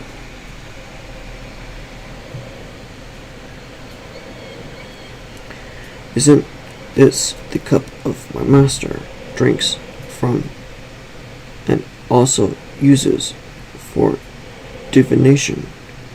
This is a wicked thing you have done." When he caught up with them, he repeated these words to them. But they said to him, "Why does my lord say such things? Far be it from your servants to do anything like that. We even brought back to you from the land of Canaan the silver we find inside the mouths of our sacks. So why would we steal silver or gold from your master's house? If any of your servants is found to have it, he will die, and the rest of us will become my lord's slaves." "Very well then," he said. "Let it be as you say. However is found to have it will become my slave. The rest of you will be free from blame." Each of them quickly lowered his sack to the ground and opened it. Then the steward proceeded to search, beginning with the oldest and ending with the youngest.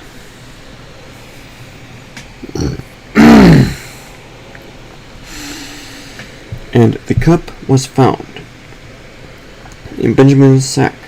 At this, they tore their clothes.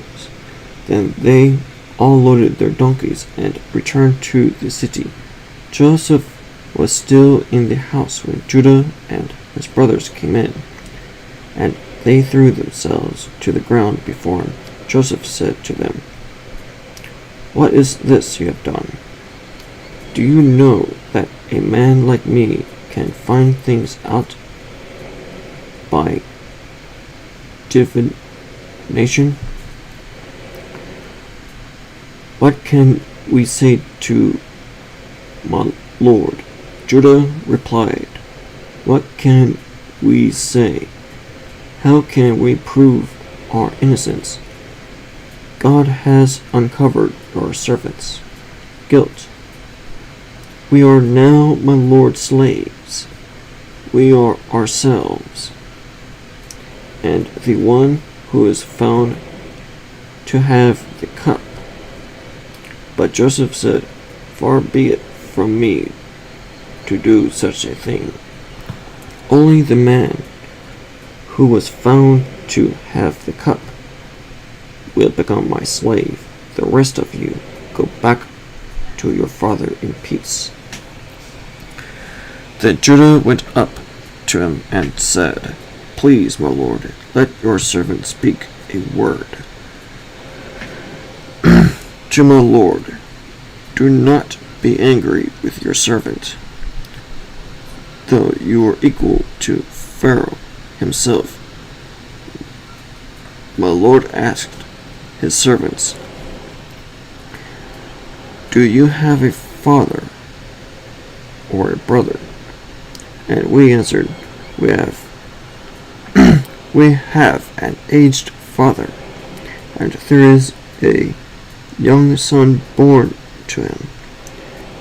In his old age, his brother is dead,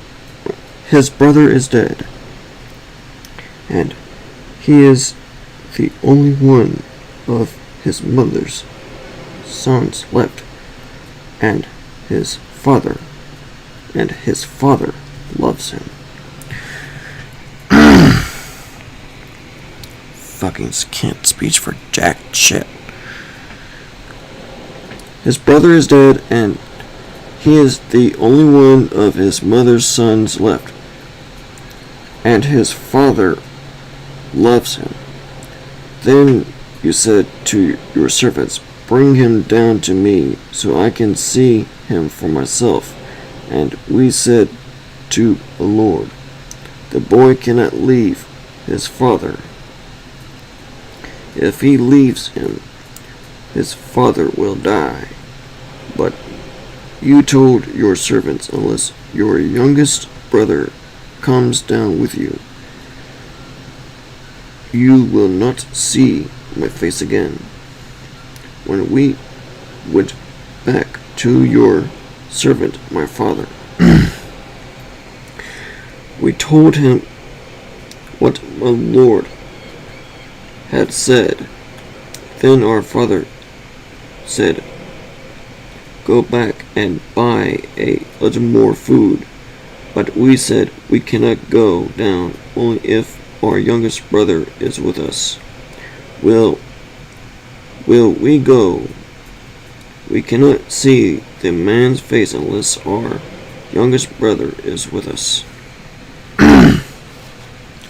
Your servant, my father, said to us, you know that my wife bore me 2 sons.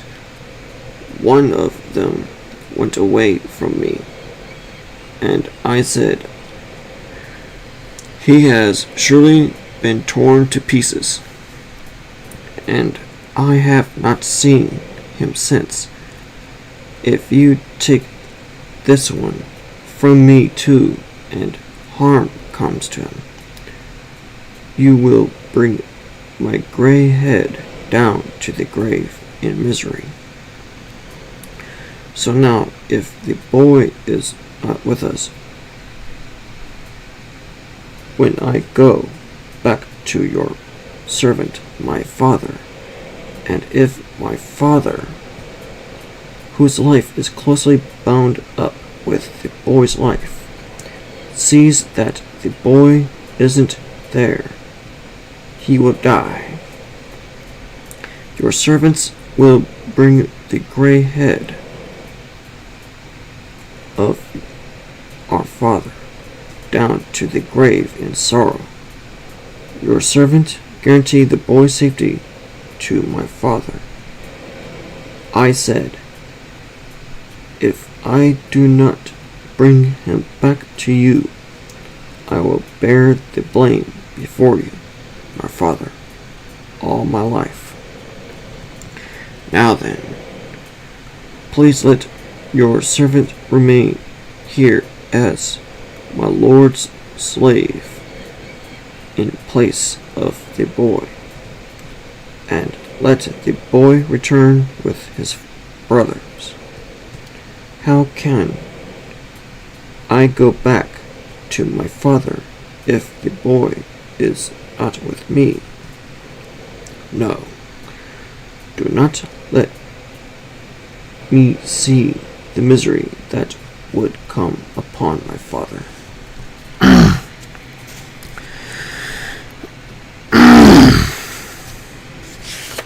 Alright. I got 2 more pages, then the stream will end. Alright.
Alright.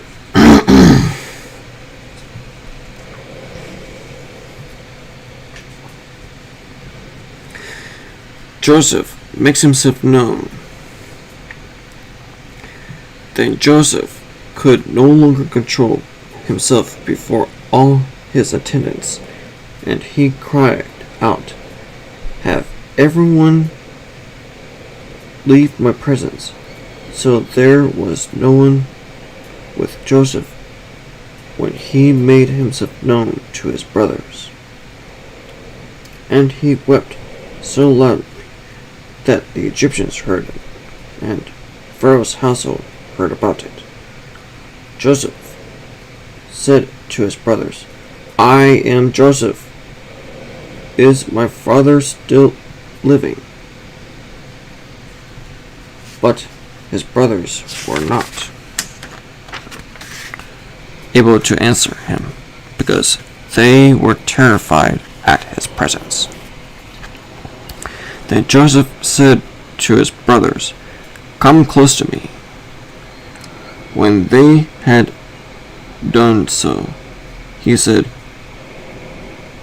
"I am your brother Joseph, the one you sold into Egypt. And now, do not be distressed, and do not be angry with yourselves for selling me here,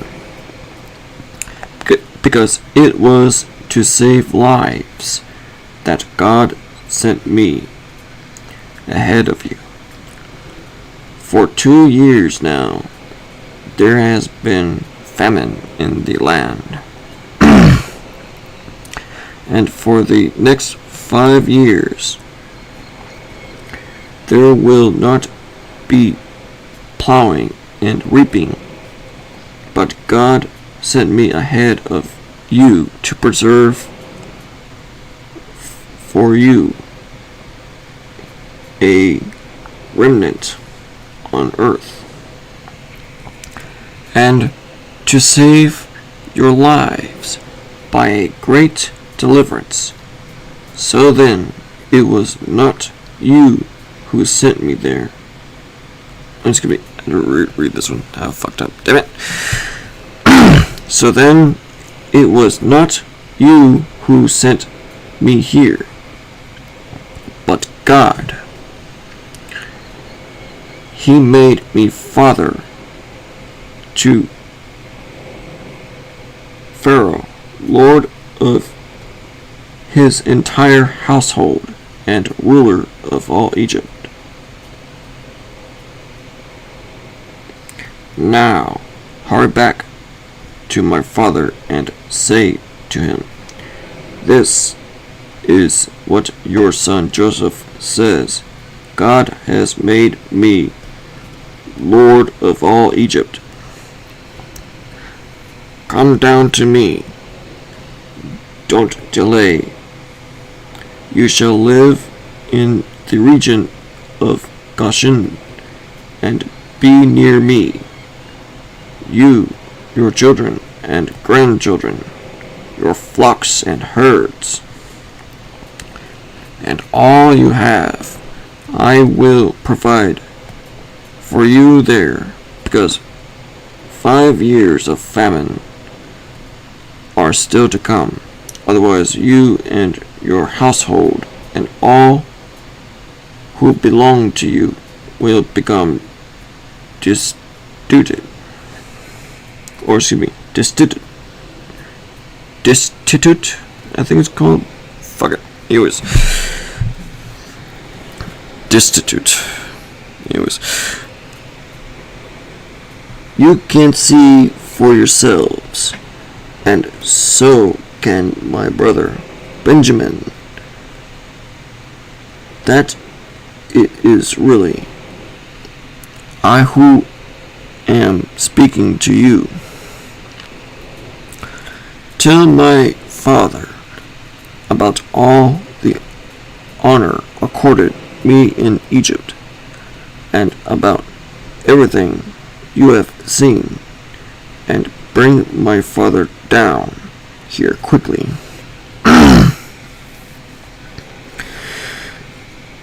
Then he threw his arms around his brother Benjamin and wept, and Benjamin embraced him, weeping. And he kissed all his brothers and wept over them. Afterward, his brothers talked with him. When the news reached Pharaoh's palace that Joseph's brothers had come, Pharaoh and all his officials were pleased. Pharaoh said to Joseph, "Tell your brothers, do this: load your animals and return to the land of Canaan, and bring your father and your families back to me."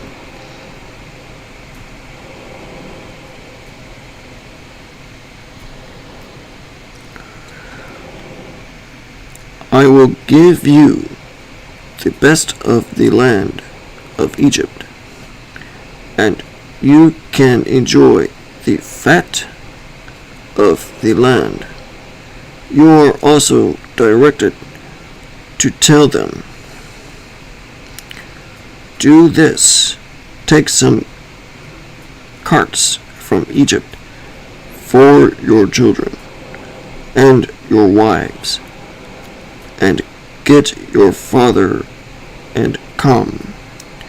Never mind about your belongings, because the best of all Egypt will be yours."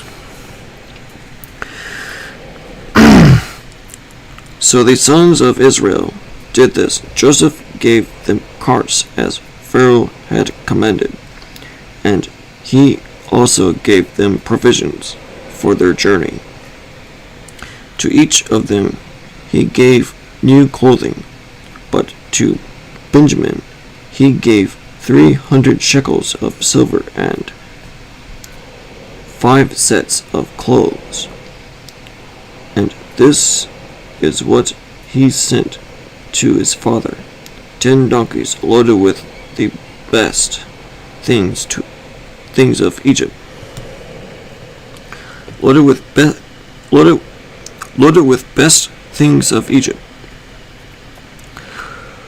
and 10 female donkeys loaded with grain and bread and other provisions for his journey. Then he sent his brothers away, and as they were leaving, he said to them, "Don't quarrel on the way." So they went up out of Egypt and came to their father Jacob in the land of Canaan. They told him, "Joseph is still alive. In fact, he is ruler of all Egypt." Jacob was stunned. He did not believe them. But when they told him everything Joseph had said to them, and when he saw the carts Joseph had sent to carry him back, the spirit of their father Jacob revived, and Israel said, "I'm convinced my son Joseph is still alive. I will go and see him before I die."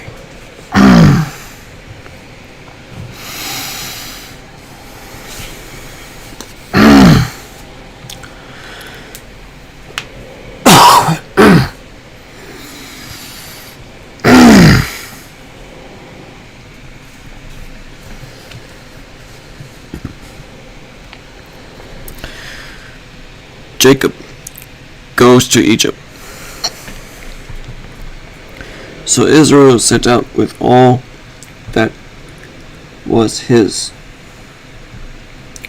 And when he reached Beersheba, he offered sacrifices to the God of his father Isaac. And God spoke to Israel in a vision at night, and said, "Jacob, Jacob." "Here I am," he replied. "I am God, the God of your father," he said. Do not be afraid to go down to Egypt, for I will make you into a great nation there. I will go down to Egypt with you, and I will surely bring you back again, and Joseph's own hand will close your eyes. Then Jacob left Beersheba, and Israel's sons took their father Jacob and their children and their wives in the carts that Pharaoh had sent to transport him. They also took with them their livestock and the possessions they had acquired in Canaan, and Jacob and all his offspring went to Egypt. He took with him to Egypt his sons and grandsons, and his daughters and granddaughters, all his offspring. These are the names of the sons of Israel, Jacob and his descendants, who went to Egypt. Reuben, the firstborn of Jacob. No, not Reuben as a sandwich. Reuben as in a name. The sons of Reuben: Hanok, Palu, Hezron, and Carmi. The sons of Simeon: Jamil, Jamin, Ohad, Jachin, Zoar, and Shaul, the son of the Canaanite woman. The sons of Levi: Gershon, Kohath, and Merari. The sons of Judah: Onan, Shelah, Perez, and Zerah. But and Onan had died in the land of Canaan. The sons of Perez: Hezron and Hamul. The sons of Ezechar: Tola, Puah, Jashab, and Shimron. The sons of Zebulun: Sered, Elon, and Jalil. These were the sons of Leah, bore to Jacob in Padan Aram, besides his daughter Dinah. These sons and daughters of his were 33 in all. The sons of Gad. They spell it G-A-D, or I actually pronounce it Gad, or God. It's still the same spelling as G-A-D. Gad, or God, or like I said, G-A-D, Gad. Anyways, Zephron, Hagi, Shuni, Isbon, Iri, Erodi, and Arili. The sons of Asher: Imnah, Eshva, Ishvi, and Beria. Their sister was Sarah. The sons of Berai: Heber and Malchil. These were the children born to Jacob by Zilpah, whom Laban had given to his daughter Leah. 16 in all. The sons of Jacob's wife Rachel: Joseph, and Benjamin. In Egypt, Manasseh and Ephraim were born to Joseph by Asenath, daughter of Potiphera, priest of On. The sons of Benjamin. The sons of Benjamin. Bela, Becher, Ashbel, Gera, Naaman, Ehia, or Ehai, something like that. It was Rosh, Huppim, and Ard. These were the sons of Rachel, who were born to Jacob, 14 in all. The son of Dan, Hashim. The sons of Naphtali, Jazeel, Guni, Jazir, and Shillim. These were the sons born to Jacob by Bilhah, who Laban had given to his daughter Rachel, 7 in all. All those who went to Egypt with Jacob, those who were his direct descendants, not counting his sons' wives, numbered 66 persons, with the 2 sons who had been born to Joseph in Egypt. The members of Jacob's family which went to Egypt were 70 in all. Now Jacob sent Judah ahead of him to Joseph to get directions to Goshen. When they arrived in the region of Goshen, Joseph had his chariot made ready and went to Goshen to meet his father Israel. As soon as Joseph appeared before him, he threw his arms around his father and wept for a long time. Israel said to Joseph, "Now I am ready to die, since I have seen for myself that you are still alive." Then Joseph said to his brothers and to his father's household, "I will go up and speak to Pharaoh, and will say to him, my brothers and my father's household,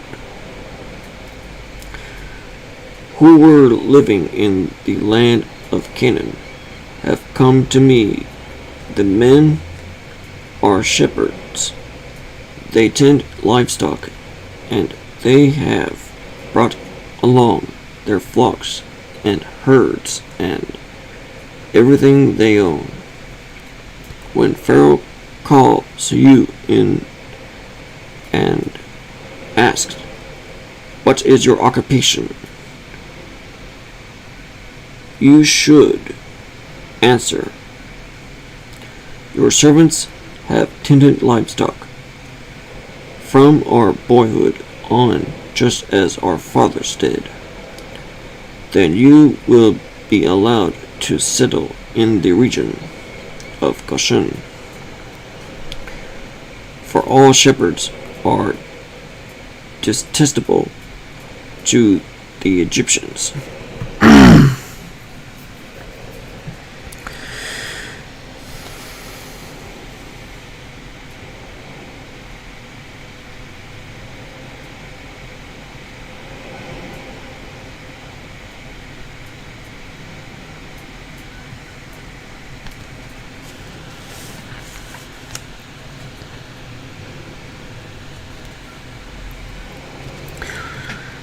Joseph went and told Pharaoh, "My father and brothers, with their flocks and herds and everything they own, have come from the land of Canaan, and now I had to reread this one.